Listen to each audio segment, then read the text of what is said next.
Quand les musulmans disent que non, ils prennent Jésus, Jésus est un prophète et que Mohamed c'est aussi un prophète. Mais si Mohamed est un prophète et que Jésus est un prophète, est-ce que d'abord, est-ce que Mohamed a déjà dit dans le Coran qu'il va venir?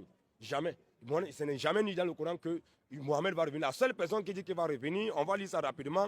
Jean 14, 1 à 3, on va voir qui a dit qu'il va revenir de sa propre bouche. On va confirmer ça par les dires de Mohamed lui-même. Vas-y, rapidement. Jean 14. 1 à 3. Que votre cœur ne se trouble point.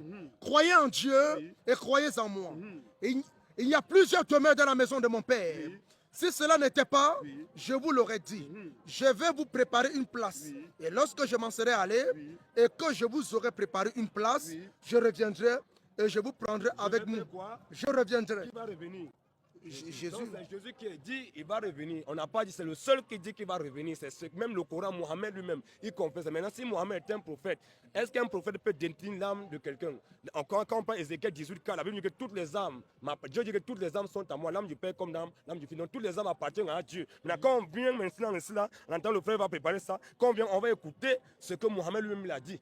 Dans les hadiths, Saïd Boukhari, Al-Bukhari, c'est l'imam le plus authentique, c'est l'hadith le plus authentique dans la chaîne de transmission de l'islam. Donc c'est l'imam le plus authentique, c'est que Boukhari dit, c'est la vérité. Il dit ici dans Saïd Al-Bukhari, numéro 3448, le Coran, l'hadith dit, le messager d'Allah a dit, 2 points, par celui entre les mains duquel est mon âme.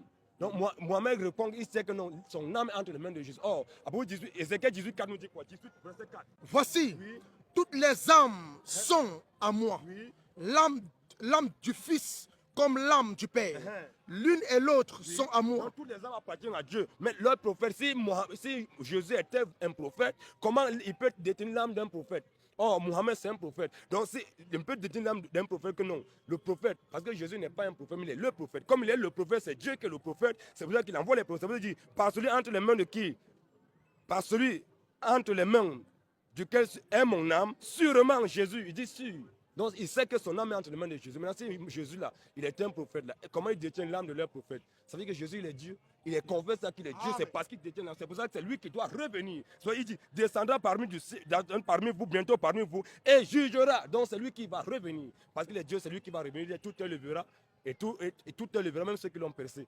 Tout le monde va le voir, c'est parce que c'est lui qui est Dieu, c'est pour ça que non, il détient l'âme de leur prophète. Donc Jésus est Dieu, il est le prophète, parce que Dieu est le prophète, c'est comme ça mon frère. Merci beaucoup. La conclusion de ce message, lâchez-vous en commentaire, dites-nous ce que vous en pensez par rapport à ce qu'ils viennent de dire. Ils ont démontré aussi avec la parole biblique. Donc musulmans, chrétiens, commentez. Merci beaucoup, monsieur Luffy. Shalom, shalom mon frère, shalom, il n'y a pas de souci. Merci Bertrand. On est ensemble.